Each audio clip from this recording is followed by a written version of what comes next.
Assalamualaikum warahmatullahi wabarakatuh. Ila nur safa Rasulullah sallallahu alaihi wasallam wa azwajihi wa dzurriyyatihi wa ashabihi wa tabi'ina ila yaumil sumarha baina wa ma hadina wa jaddi wa dan al-afsina wa la shurhi wal malaikatil qarabin khususan qadil salih wa sul hajah sya'ulul al-fatihah. A'udzu billahi minasyaitonir rajim. Bismillahirrahmanirrahim. Alhamdulillahirabbil alamin arrahmanir rahim maliki yaumiddin iyyaka na'budu wa iyyaka nasta'in ihdinas siratal mustaqim siratal ladzina an'amta 'alaihim ghairil maghdubi 'alaihim waladdallin amin. Bismillah, alhamdulillah, syukurillah, wa sallallahu rasulillah wa alihi wa sahbihi wa ma wala hawla wala quwwata illa billah. Qala ta'ala fi kitabil karim wa wasaq qawlina a'udzu billahi minasyaitonir rajim. Bismillahirrahmanirrahim. Syahrul Ramadan alladzi unzila fil Qur'an hudan lin-nasi wa bayyinatin minal huda wal furqan. Wa qala Rasulullah sallallahu alaihi wasallam khairukum man ta'allama al-Qur'an wa 'allamahu. Sadaqallahul adzim wa sadaqal halim. Al-mukarramun para ustaz, tuan guru dan imam yang berbahagia dan menguji surah dan jalan kuasanya, muslimin muslimat tuan dan puan yang dimuliakan Allah Ta'ala. Syukur alhamdulillah di malam ke 19 ya 20 19 kita berada dalam suasana sehat afiat baik jasmani rohani. Kita bersyukur kepada Allah Ta'ala 19 hari kita telah berpuasa dan kita masih diberikan kesempatan untuk istiqomah di dalam menjalankan perintahnya dan meninggalkan larangannya. Kita bersyukur kepada Allah Ta'ala dan terima kasih kepada pihak IJK Surau yang telah mempersiapkan juadah untuk berbuka puasa kepada masyarakat kita, dan ini berlaku pada setiap tahun. Saya juga terima kasih kepada para penerima semua, yang kita tahu bahwa orang yang memberi makanan kepada orang yang berpuasa itu nilainya sama dengan orang yang berpuasa dan diridhoi oleh surga. Baik itu sekalian, setelah kita memanjakan jasmani kita dengan makan juadah yang enak-enak, yang sedap-sedap, sekarang kita memanjakan rohani kita. Sudah tidak ada alasan tuan-tuan untuk tidak mendengar pengajian sebenarnya, karena sudah diberesi oleh pihak IJK Surau. Tinggal makan saja dan minum, lepas itu rileks, salat, duduk di rumah Allah sambil mendengar pengajian. Karena duduk majelis ilmu ini di bulan suci Ramadan, tuan sekalian, nilainya terlalu tinggi.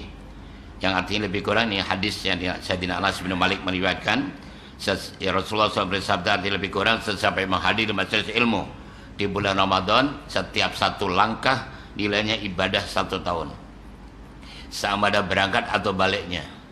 Jadi teman-teman sekalian, alhamdulillah kita selalu diadakan program pengajian begini.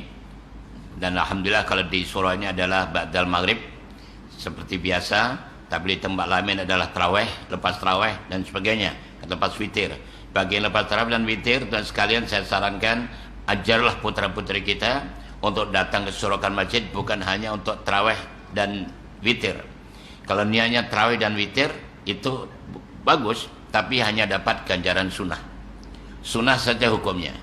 Tapi kalau diniatkan bismillah sambil tarawih dan witir untuk mendapatkan ilmu, belajar mendapatkan ilmu, menghadiri majelis ilmu yang akan disampaikan itu imam kita atau ustadz yang dipanggil 10 atau 20 menit, bayangkan. Jadi nilainya lebih. 1 langkah ibadah 1 tahun, berangkat dan baliknya. Kalau ini kita dia nawa itu kan tidak niatkan, rugi tuan sekalian. Karena masa yang berlalu kepada kita hanya first and last, tidak akan pernah 2 kali. Macam malam ini ya ini aja. Hanya ini saja, tidak akan ada lagi. Kalau ada nanti tahun depan, itu pun tarikhnya aja yang sama, tahunnya berbeda, dan kita pun kedudukan juga berbeda. Baik, malam ini sempurna dengan nuzul Quran semalam, kita cuti semalam, dan sekaliannya berdasarkan firman Allah surah Al-Baqarah 185 yang saya baca tadi, begitu jelas sekali Allah menyebutkan kepada kita, Syahrul Ramadan alladzi unzila fil Qur'an. Di dalam bulan Ramadan inilah diturunkan Al-Quran yang fungsinya ada 3, yaitu hudan linas, petunjuk kepada seluruh manusia. Artinya muslim dan non-muslim dapat manfaat dari Al-Quran. Bahkan orang-orang non-muslim banyak sekali mendapatkan manfaat dari Quran, sehingga mereka maju karena dia membaca Al-Quran, mengkaji Al-Quran. Karena rasa dunia ini, baik ada di dunia maupun di akhirat, dalam masih hidup atau mati dan sampai hari kiamat, semua ada dalam Al-Quran. Masya Allah. Dan wabayyinatin minal huda, dan penjelas atau pencerah daripada hidayah tadi yang akan saya terangkan. Kemudian wal furqan sebagai pemisah. Al-Quran adalah hukum yang tegas antara hak dan batil. Sama, tidak ada pilih kasih di negara mana, orang bentuk apapun juga, apapun pangkatnya, apapun warna kulitnya, di mana saja berada, haram adalah haram, halal adalah halal. Nah, inilah Quran. Baik, di antara itu karena masa kita terbatas, saya ambil yang kedua, yaitu wabayyinat minal huda. Dan wabayyinat itu kita bagi 3 ayat. Pertama, Tuhan sekalian, Al-Quran ini memberikan satu berita gembira, Masya Allah, memberikan satu manfaat yang luar biasa. Jadi fadilah atau keutamaan orang yang membaca Quran, salah satu di antaranya sekian ribu ayat itu dalam surat Fatir ayat 29. Allah berfirman, a'udzubillahi minasyaitonir rajim, innal ladzina yatluna kitaballah wa aqamus shalah wa anfaqu mimma razaqahumullah wa anfaqu mimma razaqahumullah sirran wa alaniyah yarjuna la tijatan tabur. Insyaallah begitu sekalian ya. Fatir ayat 29. Di sini menunjukkan, Allah menunjukkan pada kita, ini ambil pelajaran saja. Kalau tuan-tuan ingin menjadi peniaga yang tidak akan pernah rugi, peniaga yang tidak pernah rugi, lakukan 3 perkara ini. Ini dalam Al-Quran, surat Fatir tadi. Pertama, innadzina yatluna kitab, yang membaca kitab Allah, yaitu kitab Allah, yaitu Al-Quran. Dalam bahasa Arab, tuan sekalian ya, berbeda antara qira'a dengan qira'a dengan tilah ya. Dulu saya ingatkan, kalau kita belajar dalam bahasa Arab, qira'a masdarnya qira'ah, artinya membaca. Tala masdarnya tilawah, juga membaca, sama-sama membaca. Tapi apa maksudnya? Kalau qira'atul Quran, itu membaca Quran saja, paham ke tidak paham, kita dapat ganjaran. Itu namanya qira'ah. Tapi kalau tilawatul Quran, Tuhan kena memahami, mengamalkan, dan mengajarkan. Masya Allah, ini luar biasa. Ini orang tidak akan pernah rugi dalam perniagaan. Kedua, aqamus shalah, dan mendirikan salat. Saya yakin dan sekalian, sepanjang Ramadan ingatkan, salat terbagi 2, ada salat wajib, ada salat sunnah. Salat wajib pastikan mulai subuh sampai isya kita berjamaah. Tahniah dan syabas buat tuan dan mas sudah begitu. Dan kedua, salat sunnah. Nah, salat sunnah ini saya ingatkan sekali lagi, di bulan Ramadan ini minimal 11 rakaat. Minimal 11 rakaat salat sunnahnya. Coba, mumpung sekarang masih di bulan Ramadan dan di hari ke-19 masih ada masa, semak kembali. Saya sebutkan 11 ini. Yang sudah, tuan senyumlah. Yang belum, question mark. Kenapa? Kenapa saya belum lakukan? Tanya pada diri sendiri. Apa 11 itu? Pertama, salat syukur wudu. Lepas wudu aja, terus salat sunnah. Kedua, salat sunnah rawatib, qabliyah, badiah, qabliyah, badiah. Ini sudah saya sering sebutkan. Untuk qabliyah ini, Tuhan sekalian, seluruh kitab, seluruh salat wajib ada qabliyahnya. Kalau boleh qabliyah duhur, naikkan sekarang 4 rakaat. Ba'da duhur juga 4 rakaat. Baik 4 rakaat 1 salam atau 2 salam. Sebab apa? Kalau kita melazimkan, mengistiqomahkan sebelum duhur 4 rakaat, ba'da duhur 4 rakaat, neraka tak nak sentuh kita. Kemudian nanti badal isya, Tuhan sebelum tarawih juga 4 rakaat. Ambil 4 rakaat 1 salam atau 2 salam, terserah Tuhan sekalian. Kalau kita melakukan ini, apa dapatnya? Seperti kita sholat di malam Lailatul Qadar. Masya Allah, luar biasa. Oke, rawatib. Yang ketiga, sholat sunnah duha. Jangan lupa, pastikan tuan-tuan 12 rakaat duha. Yang keempat, sholat sunnah tahiyatul masjid. Setiap kita masuk, walaupun namanya surah, tuan sekalian ya, masuk kawasan aja, masuk batasan ini, pagar ini, jangan lupa nawaitul itikafa fi hadal masjid sunnatan ta'ala. Terus tuan-tuan membaca istighfar, membaca apa saja, masuk masjid ini, surah ini, sholat tahiyatul masjid. Kalau tidak sempat tahiyatul masjid, ganti membaca 4 tasbih 4 kali. Itu nilainya sama dengan sholat tahiyatul masjid. Rujuknya di kitab Sirah Salikin oleh Syekh Abdul Samad Al-Falamani juzuk pertama. Yang kelima, sholat sunnah tarawih. Alhamdulillah, nanti sebentar lagi tarawih. Yang keenam, witir. Yang ketujuh, tahajud. Yang ke-8 adalah taubat, ke-9 hajat, ke-10 istikharah, dan ke-11 tasbih. Ayo, bagi ibu-ibu, bapak-bapak yang belum sholat tasbih, lakukan. Ya, selalunya kalau kita bulan-bulan biasa seminggu atau sebulan sekali. Ini Ramadan jangan ada tawar-menawar. Mesti kita lakukan tasbih tiap hari. Baik itu pagi ke petang ke siang malam, up to you. Dah, ini sholat. Wa aqimus shalah. Dan yang ketiga yaitu wa anfaqu mimma razaqahumullah, menermakan, menafkahkan apa yang Allah rezekikan pada kita. Alhamdulillah tiap-tiap tarawih Tuhan mesti bawa duit mengajar putra-putri kita. Berapa nominalnya terserah. Kita latih tiap-tiap tarawih mesti bawa duit. Masya Allah, luar biasa. Tahniah, ini sedekah. Boleh itu berupa uang atau makanan atau apa saja. Ini tiga ini, pertama membaca Quran, kedua mendirikan salat, ketiga orang dermawan, itu adalah orang yang berniaga yang tidak pernah rugi. Baik, ini ayat satu aja saya bawa, masih banyak lagi dan sekalian sepatutnya. Kedua, ya, masih bab 1, yaitu fadilah membaca Quran. Rujuk Rasulullah SAW bersabda, in aratum aisas swada wa mautas syuhada wa najat minan nar wa dhilla yamal har wal huda minad dhalalah fa adimu qiraatul Quran fa innahu kalamur rahman wa hizbun syaitan wal jahan fil mizan. Masya Allah, luar biasa. Artinya lebih kurang, jika kalian ingin hidup bahagia, 1, ingin mati syahid, 2, ingin mendapat perlindungan di hari kiamat, 3, ingin bebas dari api neraka, 4, dan ingin bebas dari segala kesesatan, 5, fa'adimu qiraatul Quran, langgenglah, istiqamalah kalian di dalam membaca Quran. Sebab apa? Fa'inu kalam rahman, Quran adalah firman Allah. Wa hisnu minasyaitan, benteng dari syaitan. Wadhan fil mizan, dan bisa memberikan dalam timbangan. Masya Allah. Jadi membaca Quran dan sekalian sudah sering kita sebutkan.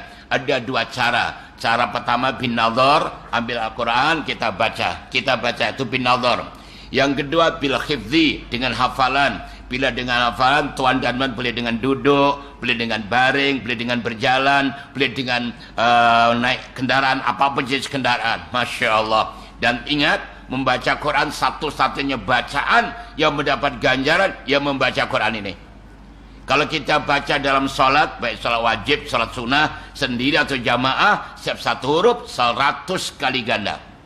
Kalau kita baca di luar sholat dalam kali kita berwudu, macam sekarang ini, satu huruf 25 kali ganda. Dan apabila dibaca di luar sholat dalam kali kita batal, satu huruf 10 kali ganda. Maknanya membaca Al-Quran hanya kelebihannya ada, hanya keuntungannya berada. Bahkan hadis saya menyebutkan Al-Quran akan memberi syafaat kepada pembacanya di hari kiamat nanti. Masya Allah. Al-Quran itu memberi syafaat. Bagaimana caranya? Sebelum kita disiksa, Quran memberi pertolongan. Contohnya setiap lepas Isya kita ini kan baca surah Al-Muluk, ya. Apabila lepas Isya atau mungkin sebelum tidur kita baca surah Al-Muluk. Tahu tak salah satu di antara fadilahnya? Surah Al-Muluk adalah bisa menghalang kita daripada siksa kubur. Ada satu kisah, bila orang itu dalam kubur akan disiksa oleh malaikat, surah Al-Muluk datang dan mengatakan, "Hei malaikat, aku ada di dalam orang ini." Masya Allah. Jadi Quran menghalang daripada siksa. Kedua, Rasulullah SAW, para nabi dan rasul memberi syafaat selepas kita disiksa. Setelah disiksa, dibebaskan oleh nabi dan rasul, diberikan para ulama-ulama dan seterusnya. Baik dan sekalinya, jadi untunglah orang yang selalu membaca Al-Quran. Ada 5 keistimewaan tadi. Jadi ingin hidup bahagia, siapa yang tak ingin bahagia? Mati syahid, mendapat perlindungan dari kiamat, bebas dari api neraka, dan bebas dari kesesatan. Subhanallah. Ini baik dan sekalinya. Pertama.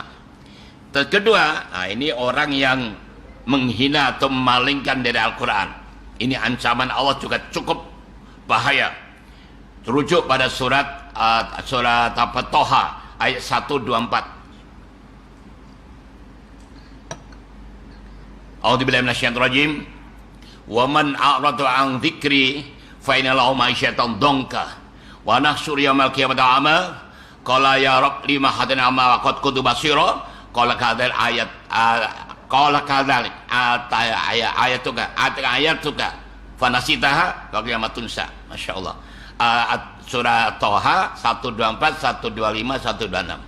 Artinya lebih kurang, sesiapa yang memalingkan dari mengingati aku, jadi membaca Quran, memahami Al-Quran, fa'ina lahu ma'isyatan dongka, baginya adalah kehidupan yang sempit, kehidupan yang sumpek, ampek, dablek, budek, picek.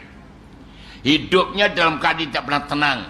Kaya boleh, kaya, populer, glamour, pangkatnya tinggi, rumahnya besar, keretanya mewah, anaknya semuanya sukses dalam kehidupannya, tapi hidupannya bingung, hidupnya tidak pernah tentram, macam ada yang menghimpit baginya. Itu namanya ma'isyatan dongka, kehidupan yang sempit.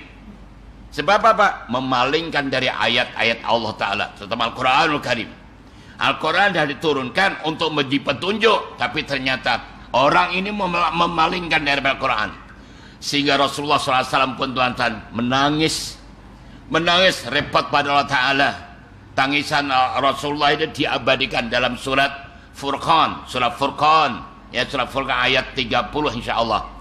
Wa qala Rasul ya Rabb inna qawmi ittakhadhu hadzal Qur'ana mahjura. Masya Allah, Nabi ngenes tuan-tuan, Nabi prihatin, Nabi susah, repot pada Allah. Ya Allah, sesungguhnya kaumku, umatku mengambil Quran dalam keadaan main-main. Hati-hati tuan sekalian, Nabi tidak marah, tidak ngeluh pada Yahudi dan Nasrani. Itu jelas, itu memang orang-orang maghdub dan dhalin, jelas hukumnya sendiri. Ini umatku, kata Rasul. Umatku ya kita tuan sekalian, ambil Quran main-main. Masya Allah, kalau bicara dengan dalil Quran dan sunnah luar biasa, tapi menjadi munafik, hipokrit, koruptor, penipu, pembohong, suka mengeksploitasi keadaan. Masya Allah, hati-hati tuan sekalian, jangan main-main dengan Al-Quran, karena Quran bisa memberi ancaman, bisa akan mengutuk atau menyiksa kepada pembaca yang main-main begitu. Ini bayangkan tuh. Jadi Allah sendiri menyebutkan, siapa yang memalingkan dan mengingati aku, maka kehidupannya sempit. Bukan saja kehidupan sempit di dunia, wa nahsyuruhu yaumal qiyamati ama, dan aku akan giring nanti di hari kiamat dalam keadaan a'ma, dalam keadaan buta. Mereka komplain pada Allah, ya Rabb lima hasan a'ma wa qad kuntu basira. Ya Allah, kenapa kau giring aku dalam keadaan buta? Aku tak pernah buta pun di dunia dulu. Qala kadzalik atatka ayatuna fanasitaha. Ya itulah, aku telah datangkan tanda-tanda kebesaranku, engkau tak kisah pun, engkau melupakan, maka engkau juga dilupakan hari ini. Semua peringatan Allah sudah diturunkan kepada kita, baik melalui pribadi atau keluarga atau masyarakat atau negeri atau negara, bahkan dunia. Berbagai macam peringatan demi peringatan Allah berikan kepada kita, kepada manusia, tapi mereka tak kisah. Jadi peri pandemi pun juga tidak rajin pergi masjid dan surau. Jadi berikan ekonomi yang berat, juga diberikan satu punting beliung atau banjir atau gunung meletup atau gempa bumi. Semua peringatan, tapi mereka dablek, mereka tak kisah. Mereka tidak segera datang menghadap Allah Ta'ala. Padahal ini di bulan Ramadan, di mana kita tahu di Ramadan, sekarang coba di awal Ramadan saja Allah berfirman, ini hadis qudsi yang artinya lebih kurang, hai hambaku, siapa yang mencintai aku mesti mencintainya. Siapa yang mencari aku mesti mencarinya. Dan siapa meminta ampun kepada aku, mesti aku ampunkannya. Bihormati Ramadan, karena mulianya bulan Ramadan. Subhanallah, bayangkan sekalian, Allah yang mencipta Ramadan, Allah yang mencipta alam maya pada ini, tapi Allah pula yang mengapresiasi, Allah yang memberikan semangat kepada kita, memberi motivasi kepada kita dengan tawaran 3 perkara penting itu. Ayo, siapa yang mencintai aku mencintai. Kata cinta, cinta itu berat tuan-tuan. Kita pernah bercinta kan? Rasanya bagaimana kata kalau putus cinta? Masya Allah, berat tuan sekalian. Bagaimana kalau cinta kita ditolak? Subhanallah. Bagaimana rasanya kalau cinta kita sama-sama mencintai? Boleh tak tidur tuan sekalian. boleh melakukan apa saja demi yang dicintainya. Tapi kadang-kadang kita mencintai seseorang, belum tentu orang itu mencintai kita. Tapi Allah, no. Allah menyebutkan, kau cintai aku mesti mencintainya. Masya Allah, luar biasa. Dan Allah tidak pernah ingkar janji. Kedua, siapa yang mencari aku atau minta padaku, mesti aku berikan. Mencari, coba bayangkan, kata mencari itu, kita contohkan satu aja, mencari rezeki atau mencari duit lah. Kita sanggup keluar tiap-tiap pagi, jam 6 pagi keluar, 6 petang pulang. Dengan traffic jamnya, dengan hujan lebatnya, dengan panas mataharinya, panas terik mataharinya, dengan bayar tolnya, Masya Allah, sanggup hari-hari, tidaklah bosan untuk mendapatkan, untuk mencari fulus, untuk mencari uang. Coba. Tapi kenapa? Mencari Allah main-main. Ini Tuhan sekalian, ini kenyataannya. Kenapa kepada Allah main-main? Pada Allah SWT sudah menawarkan begitu. Dan terakhir, siapa yang minta ampun, mesti aku ampunkan. Ayo, kesempatan dan minta ampun pada Allah Ta'ala. Ya, setiap kita akan berbuka dan bacakan doa Pak Iman tadi. Allah asyhadu la ilaha illallah astaghfirullah nas'aluka ridhaka wal jannah wa na'udzubika min sakhatika wan nar. Dan dibaca setiap pertengahan tarawih itu. Pada kata Masya Allah, luar biasa. Ini kita wujudkan, kita berbanyak istighfar, minimal astagfirullah, astagfirullah, astagfirullah minimal. Ya, apabila selesai itu istighfar. Baik, dan sekalian ya. Ini orang yang memalingkan dari Quran kehidupannya di dunia sumpek, di dunia sempit, dan di akhirat dalam keadaan buta. Na'udzubillah min dzalik. Jadi Tuhan sekalian, nanti kalau kita tengok di padang mahsyar banyak orang buta, itu jelas orang memalingkan dari ayat-ayat Allah Ta'ala, memalingkan daripada firman Allah SWT. Jangan sampai itu berlaku, karena setiap Allah sebutkan Quran mesti benar belaka, tidak ada benar kecuali benar. Ini ancaman kepada orang yang memalingkan dari Al-Quran. Baik, dah cukup dua Tuhan sekalian ya. Yang ketiga, ini merupakan perlu yang kita lakukan. Masa kita kan terhad Tuhan sekalian. Baik, yaitu ini surat yang selalu dibaca atau imam kita. Bismillahirrahmanirrahim. A'udzubillahi minasyaitonir rajim. Bismillahirrahmanirrahim. Inna anzalnahu fi lailatul qadr. Wa ma adraka ma lailatul qadr. Lailatul qadr khairum min alfi syahrin. Tanazzalu malaikatu wa ruhu fiha bi idzni rabbihim min kulli amr. Salamun hiya hatta matla'il fajr. Subhanallah. Satu malam lebih baik dari 1000 bulan atau 83 tahun. Subhanallah. Tidak pernah berlaku pada siapapun dan kapanpun kecuali kepada umat Nabi Muhammad SAW, dan itu di bulan suci Ramadan dan ditaruh di akhir. Ini menunjukkan supaya bahwa kita serius, karena Ramadan suci terbaiknya di akhirnya, 10 akhir Ramadan dan sekalian ya. Maka dari itu awal Ramadan disebut rahmah, pertengahannya maghfirah, akhirnya itqum minan nar. Tapi karakter masyarakat kita berbeda. Di awal bulan Ramadan, Masya Allah, penuh masjid dan surah, sehingga EJK surah dan masjid mengadakan musyawarah tergempar.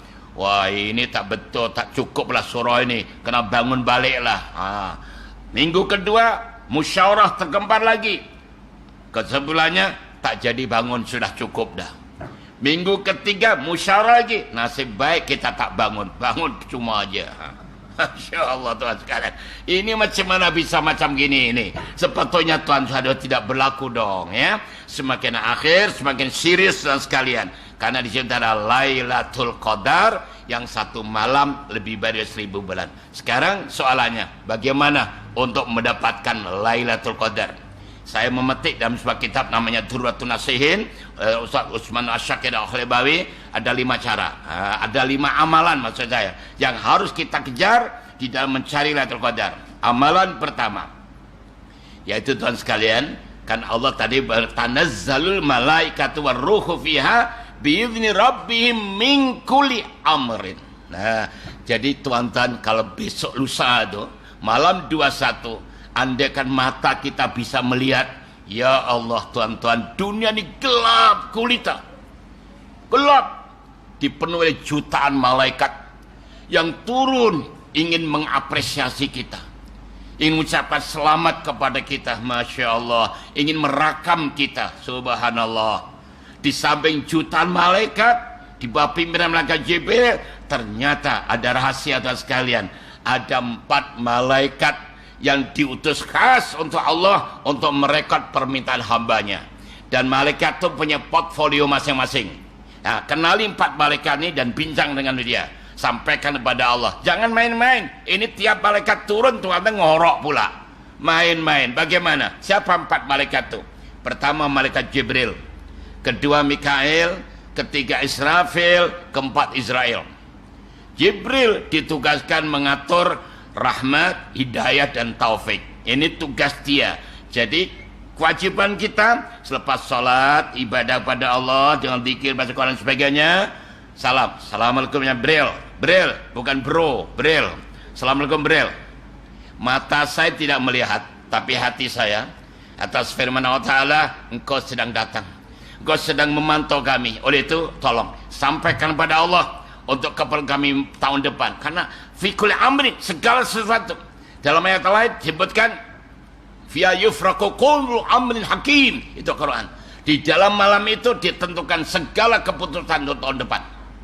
Jadi Jibril sampaikan kepada Allah supaya kami sekeluarga untuk diberikan hidayah, taufik, dan rahmatnya, supaya kami selalu dekat pada Allah Ta'ala. Nah, lebih kurang begitulah isinya, rahmat, taufik, dan hidayah. Tentang bahasanya bagaimana, ibu bapak buat sendiri. Yang kedua malaikat Mikail, malaikat yang mesra alam, tugasnya membawa ekonomi atau rezeki. Nah, ini penting karena kita ingin jadi orang kaya. Yang ngomong minta, kita diperintah, Allah perintah minta, ya mintalah. Mana ayatnya? Ud'uni astajib lakum. Mintalah kepadaku, mesti aku beri. Tapi malaikat turun, kenapa Tuhan dan tidak minta? Subhanallah. Dan kalau minta kepada Allah tuh yang maksimal, jangan pernah ragu-ragu. Sampai kita contohi contoh Nabi Sulaiman. Coba Nabi Sulaiman dan surat Shad, surat sekalian, ya. Kalau tidak salah ayat 35. Apa doa Nabi Sulaiman?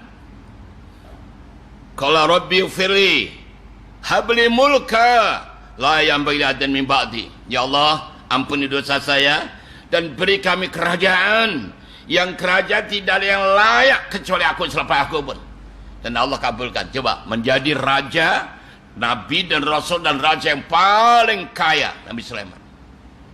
Nabi Ibrahim juga minta. Mana? Rujuk surah Al-Baqarah 260. Minta Nabi Ibrahim apa? Karena ingin emosi kan, walaupun Nabi kan manusia juga, ingin rasanya minta itu disebutkan satu persatu.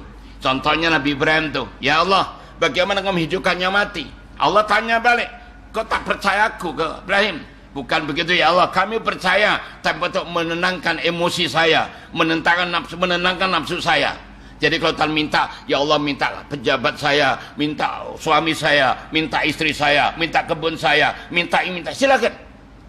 Allah terima daripada Ibrahim, ambil 4 ekor burung, plan dia macam tepung adabi, taruh pada 4 bukit, bukit naga, bukit rimau, bukit kucing, dan bukit ular. Bukit ular, Pak. Nah, itu maka itu ada. Coba panggil, semua datang. Bahkan Nabi kita mengajar doanya namanya sapu jagat, jagat sapu bersih. Rabbana atina fid dunya hasanah wa fil akhirati wa qina adzabannar. Masya Allah. Jadi Tuhan minta pada Allah. Karena apa? Doa ini kenapa? Sudah saya ingatkan sebelum ini, Tuhan, setiap Allah mencipta sesuatu berjodoh. Ada pria, ada wanita, ada laki, ada perempuan, ada kanan, ada kiri, ada atas, ada bawah, ada depan, ada belakang, ada menang, ada kalah, ada tangis, ada tawa. Ada takdir, ada doa. Nah, ini harus dipahami betul-betul. Takdir itu kuasa mutlak Allah. Itu hak mutlak Allah. Dan Allah memberikan kuasanya itu kepada kita. Karena kita dilantik menjadi khalifah di muka bumi ini. Maka menjadi seorang khalifah, seorang wakil Allah di muka bumi ini mesti punya authority, mesti punya kuasa, mesti punya purbawaseso untuk menentukan. Maka disebut doa. Walaupun doa itu artinya kuasa yang Allah berikan pada manusia untuk merubah takdir. Nah, maka itu Rasulullah menyebutkan la yaridul qada illa bidu'a, tidak akan tertolak qada kecuali dengan doa. Dengan doa Tuhan sekalian, lakukan sesuatu yang serius. Terutama di bulan Ramadan ini ada 3 tempat doa yang paling mustajab. Pertama, di 2/3 malam sebelum Tuhan sahur, berdoa banyak-banyak. Kedua, menjelang berbuka, macam tadi, tahlil ringkas, berdoa menjelang berbuka. Dan ketiga, ketika puasa, anytime waktunya. Masya Allah, doa. Baik, itu minta kan Mikail. Yang ketiga, Israfil. Israfil tugasnya menjaga angin dan menjaga hujan. Mintanya kepada Allah, Israfil, supaya hujan yang akan datang di kampung kami ini, negeri kami, hujan yang membawa berkah, angin yang sumilih, semeribit, semeriwing, sumeribit dan semeriwing, angin yang sepoi-poi basah, yang membawa ketenangan, bukan puling, puting beliun dan sebagainya. Dan keempat, malaikat Israel, tugasnya menyambut nyawa, yang ngomongnya ya berbeda. Israel, andaikan saya harus berakhir tahun ini, Ramadan terakhir bagi saya, mohon pada Allah supaya mati dalam husnul khatimah, mati dalam iman dan Islam. Tetapi seandainya aku diberikan kesempatan lagi untuk ketemu Ramadan akan datang, aku akan perbetulkan ibadah aku betul kualiti ibadahku. Gitu dong ya. Itu baru ada semangat Tuhan sekalian. Itu pertama. Kedua, yang harus kita lakukan menjelang Lailatul Qadar, sholat sunnah 2 rakaat. Ini sabda hadis yang menyampaikan sananya an Ibn Abbas. Jadi pacik Rasulullah SAW, artinya lebih kurang Rasulullah SAW bersabda, artinya lebih kurang, siapa yang sholat sunnah 2 rakaat saja di malam Qadar, di Lailatul Qadar, rakaat pertama selepas Fatihah membaca surah Ikhlas 7 kali. 7 kali. Rakaat kedua juga selepas Fatihah surah Ikhlas 7 kali. Mudah aja. Dan selepas salam membaca istighfar, astaghfirullahaladzim wa atubu ilaih 70 marrah, 70 kali. Masya Allah. Ingat ya Bu ya, sholatnya senang saja, boleh sendiri, boleh berjamaah. Niatnya juga jelas, usolli sunatan Lailatul Qadar, waktunya batal maghrib sampai menjelang subuh. Pilih seni masa yang terbaik, boleh sendiri, boleh berjamaah. Ingat, rakaat pertama dan kedua lepas Fatihah surah Ikhlas 7 kali.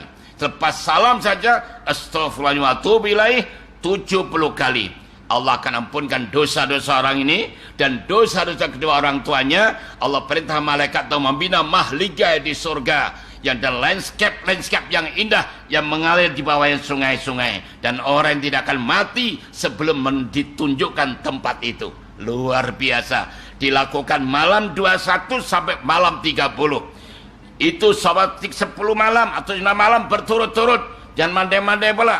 21 sholat di surau, 22 pergi pasar Jawa, 23 sholat lagi, 23 pergi mall, 24 beli mall, 25 pergi surau lagi, 26 pergi pasar malam. Kalau ini yang tuan puan cari, cara begini, bukan dapat Lailatul Qadar, yang dapat Lailatul Modar. Ngawur aja. Yang serius dong kepada Allah sudah akhir Ramadan. Apalagi Rasulullah SAW bersabda, ya wailali ummati Muhammad, celaka Muhammad, celaka Muhammad. Jadi sahabat suspen, celaka apa, musibah apa ya Rasul? Tiap Ramadan akan ditinggalkan Ramadan. Semua makhluk, bulan, bintang, kayu, kayan, semua bumi yang bernyawa menangis, mengatakan celaka Muhammad, illa iblis, kecuali iblis dan setan yang mereka berpesta bergembira. Sebab apa? Sebab ditinggalkan bulan Ramadan. Sebab apa? Ramadan 5 keistimewaan itu agar ditarik balik. Segala kebaikan Ramadan ditarik balik. Segala ketaatan yang terima oleh Allah ditarik balik. Segala doa yang dimabulkan ditarik balik. Segala doa dosa-dosa yang diampunkan juga ditarik balik. Dan terakhir, surga rindu Lailatul Ramadan ditarik balik. Apa gak rugi tuan? Inilah oleh karena itu, lagi gunakan kesempatan. Oke? Amalan selanjutnya yang keempat, Nabi Musa berdoa kepada Allah, berdialog dengan Allah, dan ini manfaat bagi kita. Pertama, ya Allah, kami ingin dekat kepadamu ya Allah. Apa kata Allah Musa? Yang dekat kepadaku adalah hambaku yang mau bangun di malam Qadar, bangun malam Lailatul Qadar, bangun malam, bangun untuk sholat, untuk qiyam, bukan untuk main-main. Kedua, ya Allah, saya ingin dapat kasih sayangmu, ingin mendapat rahmatmu ya Allah. Allah jawab, itu aku berikan pada hambaku yang kasih saya pada fakir miskin di malam Qadar. Masya Allah, tuan-tuan di malam Qadar, mulai besok lusa itu, cari teman-teman kita yang kurang bernasib baik, bantulah mereka, apalagi keluarga kita. Yang ketiga, ya Allah saya ingin ya Allah saya ingin mendapatkan bebas, bukan babeh, nanti dulu. Ya Allah saya ingin mendapatkan satu kesempatan duduk di pohon yang rindang, di randa rinyang, untuk makan buah-buah yang ranum-ranum. Di surga ada pokok Tuhan yang buahnya atas permintaan. Contohnya Tuhan duduk di angin yang semilir, semerbit, semeriwing. Ya Allah saya ingin durian pedas, kata begitu. Terus datang. Dan Tuhan makan tidak kena sakit perut. Di sana tidak ada tandas, di sana tidak ada buang air besar yang kecil. Semuanya indah, semua peluh menjadi minyak kasturi yang wanginya bukan main. Ya Allah. Yang keempat, ya ini aku berikan, hai Musa, kepada hamba yang bertasbih, di malam Qadar, bertasbih di malam Qadar. Masya Allah. Baik, ya Allah, aku ingin bebas dari api neraka. Allah jawab, hai Musa, itu aku berikan pada hamba yang beristighfar di malam Qadar. Dan terakhir, ya Allah, saya ingin mendapat ridhamu, keridhaanmu ya Allah. Allah jawab, itu akan berikan pada hambaku yang sholat sunnah 2 rakaat saja di malam Qadar. Subhanallah, luar biasa. Dan terakhir tuan sekalian, Sayyidatina Aisyah pernah bertanya kepada Rasul, ya Rasul, andaikan saya jumpa Lailatul Qadar, apa yang boleh lakukan? Nabi menjawab, ucapkanlah, Allahumma innaka afuun tuhibbul afwa fa'fu anni, atau Allahumma innaka afuun karim tuhibbul afwa fa'fu anni. Jadi tuan dan puan, maghrib saja sampai subuh bacalah itu. Walaupun ibu sambil masak, main pasang langsir ke, masukkan kue-kue ke, atau apa lakukan, jangan lepas bibir ini. Allahumma innaka afuun karim tuhibbul afwa fa'fu anni. Mohon pada Allah Ta'ala. Baik tuan, itulah ya kuliah ringkas kita pada malam ini. Mudah-mudahan ada manfaatnya. Selamat berpuasa, selamat meningkatkan prestasi ibadah kita. Semoga kita mendapatkan Lailatul Qadar. Dan sekalian, dan kita mohon kepada Allah supaya apa yang kita lakukan ini mendapat itu dari Allah. Yuk kita berdoa bersama.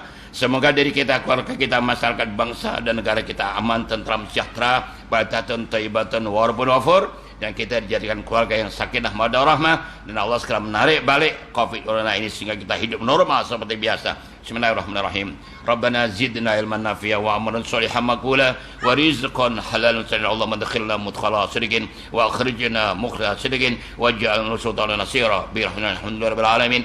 Ya Allah, ya Tuhan kami, walaupun kami bergelimang dengan dosa dan salah, kami tetap taman rahmat-Mu ya Allah. Oleh itu ya Allah, seandainya pandangan kami, pendengaran kami, fikiran kami, ucapan kami, tingkah laku kami, hati dan juga kami, bahkan akidah kami terkeluar dari ajaran-Mu ya Allah, baik itu kami sengaja maupun kami tidak sengaja, kami sedari atau kami tidak sedari, kami hanya mampu mohon ampun dan maaf kepada ya Allah. Oleh itu ya Allah, ampunlah dosa-dosa kami, dosa-dosa kedua orang tua kami, inklusif ibu bapa mertua kami, dosa-dosa keluarga kami, dosa-dosa muslimat seantero dunia, baik masih hidup atau telah meninggal dunia. Dan ya Allah, kekalkan lisan kami baik hidup dan menjelang mati kami untuk selalu menyebut kalimat thayyibah la ilaha illallah Muhammad Rasulullah. Allahumma baligh fi syahr Ramadan wa balighna warzuqna Lailatul Qadar bi rahmanir rahimin walhamdulillahil alamin.